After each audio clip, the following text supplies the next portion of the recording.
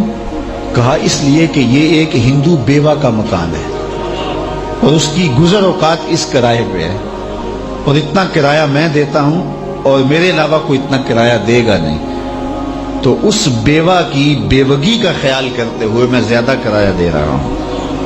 یہ چیزیں، یہ درد مندی، یہ سوز، یہ گداز اقبال کو کہاں سے ملا تھا؟ یہ عشق رسول کی پیداوار ہے، عشق رسول کا عملی نتیجہ ہے۔ وہ عشق رسول کے زبان پہ دعویٰ عشق رسول اور ہاتھ میں چھری ہو، وہ عشق رسول کا مزاج نہیں ہے۔ وہ ہمارا ایک جو ہے وہ ایک بالائی انداز ہو سکتا ہے، لیکن عشق رسول جب روحوں میں رچ جاتا ہے تو پھر امت کے لیے محبت کے جذبات پیدا ہوتے ہیں، بلکہ انسانیت کے لیے محبت کے جذبات پیدا ہوتے ہیں۔ تو اس مکان میں اقبال رہتے تھے اور ان کی شاعری کے تنتنے تھے، شہرت تھی، بہت کچھ تذکرے پھیلے۔ تو وہاں ایک صاحب رہتے تھے جو پیر طریقت بھی تھے، مولوی صاحب بھی تھے، تو ان کی مجلس میں اقبال کا ذکر چھڑا اور ادھر ادھر کی باتیں ہوئی تو انہوں نے بڑے سخت لفظ کہہ دیے۔ تو بعد میں جب انہوں نے اقبال کے کلام کو ذرا دقت نظر سے پڑھا تو پھر انہیں کھلا کہ یار یہ تو بڑا پیچیدہ شخص ہے اور میں تو اپنی رائے جو قائم کی ہے وہ اچھی نہیں تھی۔ سرے راہ اقبال سے ملاقات ہو گئی تو انہوں نے جو اقبال سے بات کی وہ کلیات کے اندر اقبال نے ایک نظم لکھی ہے زاہدی اور رندی، اس میں یہ سارا مضمون پڑھا جا سکتا ہے۔ ایک مولوی صاحب کی سناتا ہوں کہانی، منظور نہیں شوخی طبیعت کی دکھانی، تو وہ اس کی کہانی سناتے ہیں کہ وہ ملا، اس نے کہا حضرت میں آپ کے بارے میں بڑی عجیب رائے رکھتا تھا، لیکن بعد میں آپ کا کلام پڑھا تو پھر مجھے کھلا کہ آپ تو کوئی اور چیز ہیں اور میں آپ کو سمجھ نہیں پایا، تو مجھے افسوس ہے کہ میں آپ کے بارے میں کچھ اچھے کلمات نہیں کہے، تو مجھے اپنے کہے پر پچھتاوا ہے۔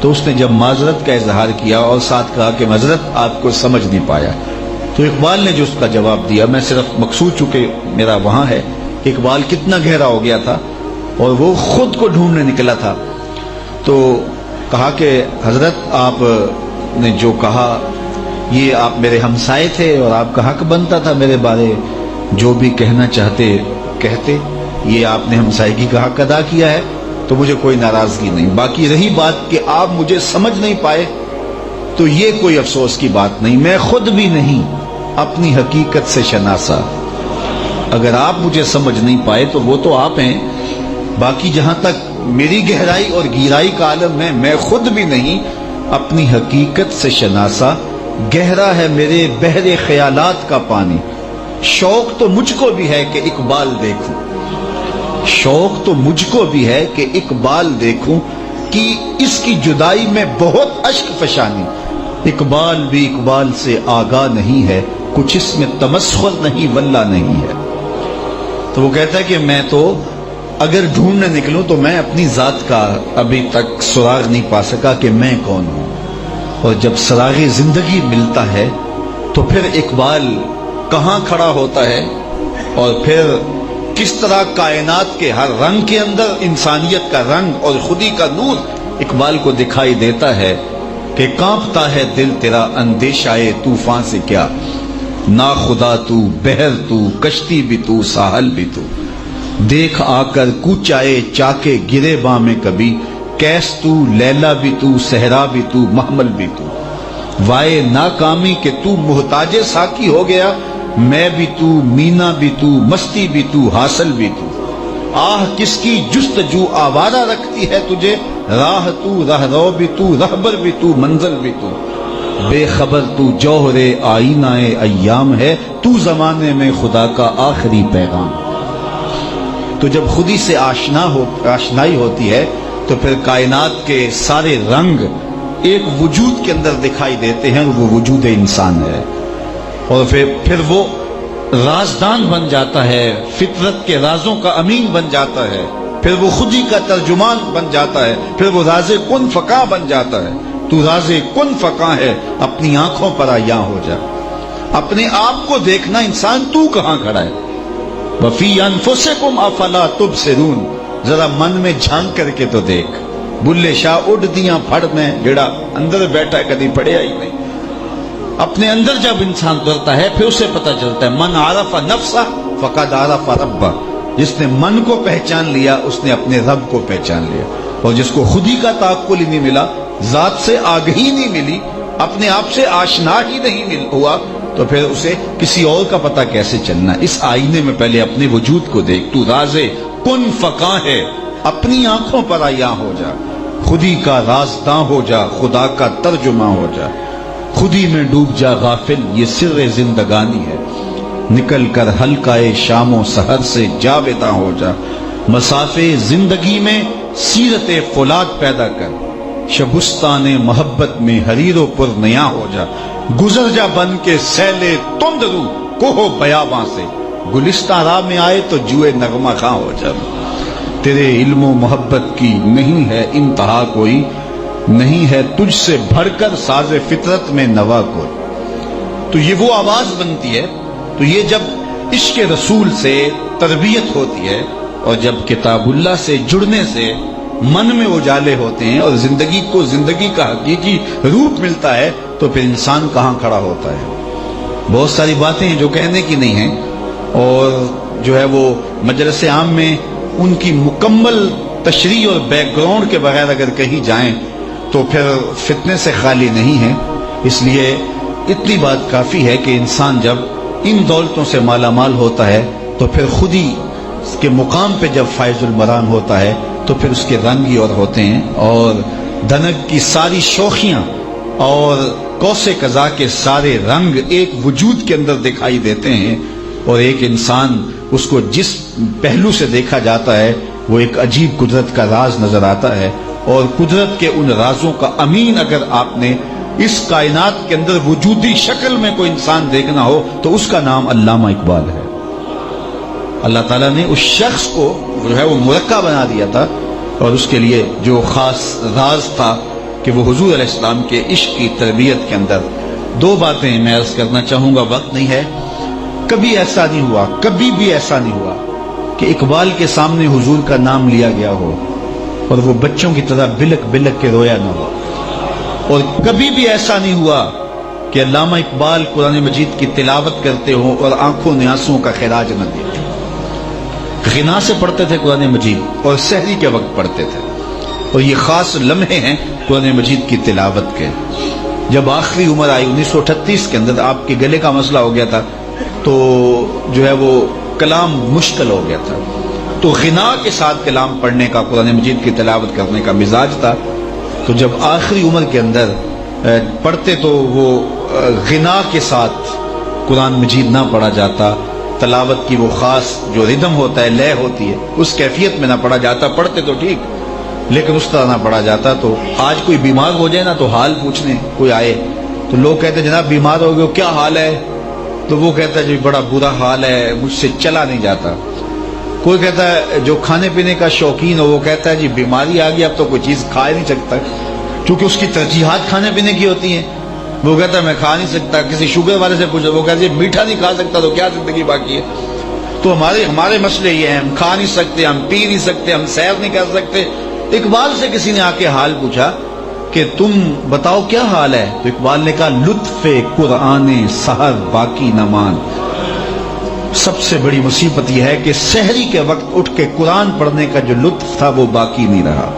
لطف قرآن سحر باقی نہ مان، قرآن مجید پڑھنے کا وہ جو لطف سحری کے وقت آیا کرتا تھا وہ لطف چھن گیا ہے اس بیماری کی وجہ سے۔ کاش کہ قرآن کو اس انداز سے میں پڑھ سکتا۔ تو اقبال قرآن مجید کی تلاوت کو حفظ جاں بنائے ہوئے تھے۔ ایک دوست کو خط لکھا، جس خط کے اندر لکھا کہ قرآن مجید کی تلاوت برابر جاری رکھنا، اگر ترجمہ اور مفہوم نہیں آتا تو کوئی بات نہیں ہے، خالی تلاوت ہی جاری رکھنا، چونکہ ناظرہ قرآن پڑھنے سے بھی قلب کا تعلق قلب رسول سے جڑ جاتا ہے۔ رسول کریم کے قلب اطہر سے دل کا تعلق قائم ہو جاتا ہے اگر آپ قرآن مجید کی ناظرہ تلاوت کریں، اور اگر اس کو سمجھ کر اس کو تلاوت کریں۔ آخری دور میں اقبال نے اپنے دوستوں کو جو خط لکھے تھے 1937 کے اندر، 1935 کے اندر، 1936 کے اندر، ان خطوں کے اندر تذکرے ملتے ہیں۔ کہتے ہیں اب طبیعت ساتھ نہیں دے رہی، ورنہ میرا جی چاہتا ہے کہ امت کو سب سے بڑا تحفہ دے کے جاؤں، اور وہ کیا؟ قرآن مجید پہ کچھ نوٹ لکھ جاؤں، اور وہ سب سے بڑا کام ہوگا جو میں امت کو دے کے جاؤں گا۔ انہوں نے بال جبریل لکھی، انہوں نے زبور عجم لکھی، جاوید نامہ لکھا، اسرار و رموز لکھی، چے باید کردہ اقوام شرک، کیسی کیسی کتابیں لکھی جو عجوبہ روزگار سمجھی جاتی ہیں۔ لیکن اس کے باوجود کہا کہ اگر میں قرآن مجید پہ نوٹ لکھ کے جاتا تو یہ سب سے بڑا کام تھا جو میں قوم کو دے کے جاتا۔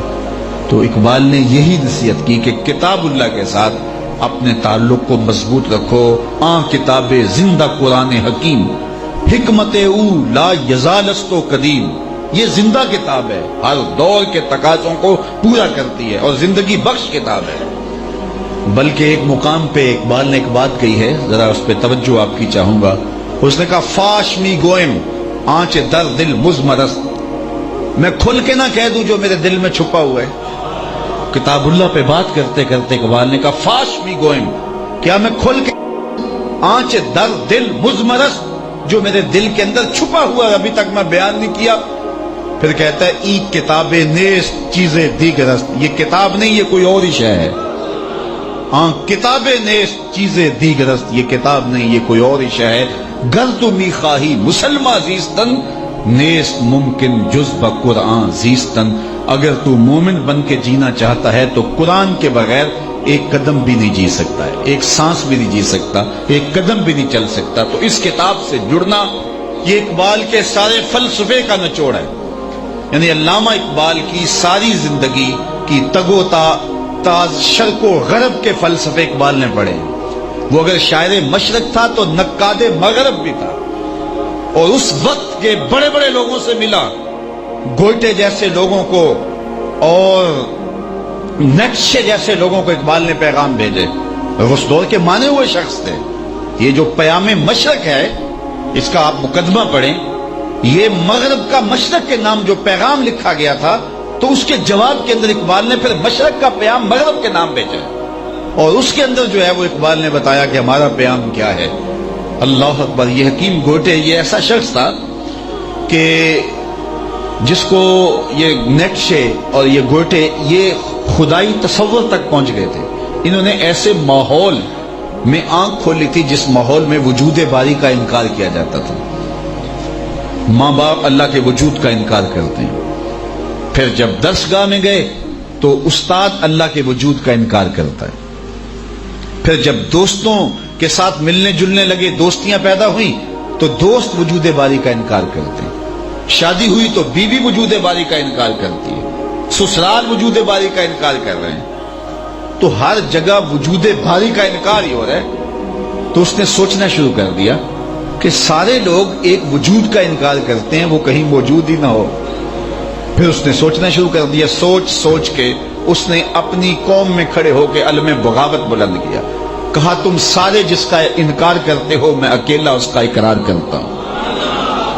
پھر وہ توحید کے تصور پہ آ گیا اور ساری زندگی اللہ کو پانے کی تلاش میں رہا، لیکن اس نے حضور کا وسیلہ نہ لیا، اور ساری زندگی جو ہے وہ توحید کے آس پاس رہے، لیکن اس دائرے میں داخل نہ ہو سکا، اس لیے کہ اس نے حضور کے بغیر خدا تک پہنچنا چاہا۔ اقبال نے کہا ایک مقام پہ، کاش بودے در زمانے احمدے تا رسیدے بر سرودے سرمدے، کاش کہ وہ شیخ احمد مجدد الف ثانی کو مل لیتا اور وہ اس کو بازو سے پکڑ کے خدا کی دہلیز تک، مصطفیٰ کی دہلیز تک پہنچا دیتے، اور مصطفیٰ جان رحمت خدا کی چوکھٹ تک پہنچا دیتے۔ تو بغیر مصطفیٰ کے خدا تک پہنچنے کا تصور ہی نہیں ہے، بلکہ اقبال کہتا ہے کائنات کے وجود کا جواز ہی نہیں اگر حضور نہ ہو نہ یہ پھول تو بلبل کا ترنم بھی نہ ہو، چمنے دہر میں کلیوں کا تبسم بھی نہ ہو نہ یہ ساقی تو پھر میں بھی نہ ہو، خم بھی نہ ہو، بزم توحید بھی دنیا میں نہ ہو، تم بھی نہ ہو، خیمہ افلاک کا استادہ اسی نام سے ہے، نبض ہستی تب شامادہ اسی نام سے۔ کائنات کی نبض جو دھڑک رہی ہے وہ اس لیے کہ حضور کا نام موجود ہے، اور اگر حضور نہ ہو تو کائنات اندھیرا ہو جائے، اگر ان کی رحمت نہ ہو درمیاں میں ابھی آگ لگ جائے دونوں جہاں میں۔ تو یہ کائنات کا وجود ہی حضور کے قدموں کا صدقہ ہے۔ تو یہ بڑی بڑی کتابیں اقبال کی، لیکن کہا کہ اگر میں بڑی چیز دے کے جاتا قوم کو تو وہ یہ تھی کہ قرآن مجید کی پر کچھ نوٹ ہوتے، اور یہ میرا بڑا کام تھا۔ تو اقبال کی ساری زندگی کا خلاصہ یہ ہے کہ کتاب اللہ شرق اور غرب کو پڑھا، سارے فلسفے دیکھے، بڑے بڑے مشاہیر کو ملے، اہل علم سے ملاقاتیں ہوئیں، جدید الوہیات کے اوپر اقبال نے پی ایچ ڈی کی ہے، یہ اتنے ادق مضمون پہ، لیکن اس کے باوجود اقبال نے سب کچھ پڑھنے، لکھنے، سمجھنے، سوچنے اور جاننے بوجھنے، شرق کو بھی دیکھا، غرب کو بھی دیکھا، امراء کی مجلس میں بھی بیٹھے، غرباء کی صحبت میں بھی بیٹھے، فقیروں کے پاس بھی آئے، درویشوں کے پاس بھی گئے، علماء کے پاس بھی گئے، تنہائیوں میں بھی وقت گزارا اور راتیں جاگ جاگ کے بھی بسر کی، داتا حجویری کی چوکھٹ پہ بھی آتے رہے، حضرت خواجہ نظام الدین اولیاء کی چوکھٹ پہ دہلی بھی حاضر ہوئے، شیخ احمد مجدد الف ثانی کی چوکھٹ پہ بھی حاضر ہوئے۔ بہت کچھ خلاصہ کیا ہے؟ اقبال کہتا ہے قرآن کو نصاب زندگی بنا لو بس، اور صرف نصاب سے کام نہیں چلے گا، کوئی ہادی بھی ماننا پڑے گا۔ اور اقبال نے وہ بھی بتا دیا، میرے کارواں ہے میرے حجاز اپنا، اس نام سے باقی ہے آرام جاں ہمارا۔ تو یہ میرے حجاز کو جب ہادی بنا لے تو عشق رسول کی دولت اور کتاب اللہ، ان دونوں کو تھامے رکھنے سے زندگی، ایک مسلمان کی زندگی خوبصورت زندگی بنتی ہے۔ اور یہ سارے فلسفے کا نچوڑ ہے، ایک کتاب اللہ سے ربط قائم کرو، ایک رسول کریم سے وفا کے رشتے کو مستحکم کر لو۔ جب حضور سے وفا ہوگی تو پھر پوری کائنات تم مسخر کر لو گے، حال کے عشق مصطفیٰ سامان اوست، بحر و بر در گوشائے دامان اوست. اقبال کہتے ہیں کہ عشق مصطفیٰ جس کا سامان زندگی ہے، بحر و بر اس کے دامن کے ایک گوشے کے اندر سمٹ کے آ جاتے ہیں. دو نیم ان کی ٹھوکر سے دریا و صحرا، پہاڑ ان کی حیبت، پہاڑ ان کی حیبت کے ان کی ٹھوکر کی حیبت سے رائی، دو عالم سے کرتی ہے بیگانہ دل کو، عجب چیز ہے لذت آشنائی. تو یہ لذت آشنائی تسخیر کائنات کا سبب بنتی ہے. تو حضور کی محبت، حضور کا پیار، حضور کی الفت جب حرز جاں بندہ بنا لیتا ہے تو پھر پوری کائنات انسان کی باج گزار ہو جاتی ہے. عشق مصطفیٰ سامان زندگی بنتا ہے، پھر بحر و بر گوشہ داماں میں سمٹ آتا ہے. بلکہ اقبال کا وہ جو شکوہ اور جواب شکوہ ہے، اس میں پہلے امت کا دکھڑا بیان کیا گیا ہے بارگاہ عزدی میں شکوے کے اندر، اور جواب میں ادھر سے جو جواب آیا ہے اس کو نظم کیا گیا ہے. تو شکوے کے اندر جو انہوں نے انداز اختیار کیا تو وہ بڑا تلخ بھی ہے، اور اس پر جو ہے وہ کچھ لوگوں نے تنقید بھی کی اور بات بھی ہوئی. لیکن جب جواب شکوہ آیا تو پھر جواب شکوہ ساری حقیقت کھول دیتا ہے کہ اقبال نے کس پیرائے میں کیا کہا اور اس کا پھر جواب کیا ہے. تو شکوے کے اندر انہوں نے اپنا دکھڑا بیان کیا ہے کہ تیرے کعبے کو جبینوں سے بسایا ہم نے، نوع انسانی کو غلامی سے چھڑایا ہم نے، صفائے دہر سے باطل کو مٹایا ہم نے، تیرے قرآن کو سینوں سے لگایا ہم نے، پھر بھی ہم سے گلہ ہے کہ وفادار نہیں، ہم وفادار نہیں، تو بھی تو دلدار نہیں. تو بڑا تلخ لہجہ ہے، لیکن جواب آیا ہے، صرف صیغہ بدلا ہے، لفظ وہی ہے، صیغہ تبدیل ہوا ہے. آواز آ رہی ہے ادھر سے، آواز ادھر سے آ رہی ہے، مفہوم ادھر سے آ رہا ہے. اقبال کا لہجہ ہے. آواز کیا آئی؟ صفائے دہر سے باطل کو مٹایا کس نے، نوع انسانی کو غلامی سے چھڑایا کس نے، میرے کعبے کو جبینوں سے بسایا کس نے، میرے قرآن کو سینوں سے لگایا کس نے، تھے تو آبا وہ تمہارے ہی مگر تم کیا ہو، ہاتھ پہ ہاتھ دھرے منتظر فردا ہو، ہر کوئی مست مئے ذوق تن آسانی ہے، تم مسلمان ہو یہ انداز مسلمانی ہے، حیدری فقر ہے نئے دولت عثمانی ہے، تم کو اسلاف سے کیا نسبت روحانی ہے، وہ معزز تھے زمانے میں مسلمان ہو کر، تم خار ہوئے ہو تارک قرآن ہو کر. کتاب اللہ سے دوری تمہاری ذلت، پستی، ذبوحالی، نکبت، رسوائی، ادبار، سب کا سبب کتاب اللہ سے دوری ہے. اس کتاب سے اگر نیڑے ہو جاؤ تو پھر تمہاری دنیا بھی بہتر ہے اور تمہارا دین بھی بہتر ہے. اور دوسری بات، کون ہے تارک آئین رسول مختار؟ آج تم کہتے ہو رسول اللہ کے دین کا تارک کون ہے؟ کس کی نظروں میں سمایا ہے شعار اغیار؟ وہ شعار اغیار یوں تو سید بھی ہو، مرزا بھی ہو، افغان بھی، تم سبھی کچھ ہو، بتاؤ کہ ہو مسلمان بھی. پھر خلاصہ کیا نکالا؟ قوت عشق سے ہر پست کو بالا کر دے، دہر میں اسم محمد سے اجالا کر دے. اس عالم میں چراغاں نام محمد سے ہوگا. اور پھر جہاں اقبال بات ختم کرتے ہیں اور جو ہے وہ جواب شکوہ کا نقطہ کمال ہے یہ شعر، کی محمد سے وفا تو نے تو ہم تیرے ہیں. یہ ادھر سے آواز آ رہی ہے، اقبال کی زبان ہل رہی ہے، لہجہ اقبال کا ہے، مفہوم ادھر سے اتر رہا ہے، کی محمد سے وفا تو ہم تیرے ہیں. یہ جہاں چیز ہے کیا لوح و قلم تیرے ہیں. کہا میرے محمد عربی کے بن جاؤ پھر ہم تمہارے ہوں گے. یہ کافر ہمارے لگتے کیا ہیں؟ ان کو ہم کیوں نوازیں گے؟ تمہیں نوازیں گے، لیکن شرط یہ ہے میرے محمد کے نوکر تو بن کے دکھاؤ. وَأَنْتُمُ الْعَالَوْنَ إِن كُنْتُمْ مُؤْمِنِينَ. تم ہی سر بلند ہوگے اگر تم میرے آقا کے میرے نبی کے بن کے دکھاؤ نا. وَأَنْتُمُ الْعَالَوْنَ، تم ہی سر بلند ہوگے. کی محمد سے وفا تم نے تو ہم تیرے ہیں. یہ جہاں چیز ہے کیا لوح و قلم تیرے. یہ دنیا کیا ہے، یہ جہاں کیا ہے، یہ حکومتیں کیا ہیں، یہ تخت و تاج کیا ہوتے ہیں، یہ بادشاہتیں کیا ہوتی ہیں، ہم قلم بھی تمہیں دے دیں گے، تختی بھی تمہیں پکڑا دیں گے. پھر جو لکھنا ہوا خود لکھ لینا. پھر تمہاری تقدیر کے فیصلے نہ واشنگٹن میں ہوں گے، نہ وائٹ ہاؤس میں ہوں گے، نہ کسی اور جگہ پہ ہوں گے، بلکہ خدا بندے سے خود پوچھے گا بتا تیری رضا کیا ہے. شرط ہے کہ وفا کا رشتہ رسول اللہ سے مستحکم ہو جائے. تم بن کے تو دیکھو مصطفیٰ کے.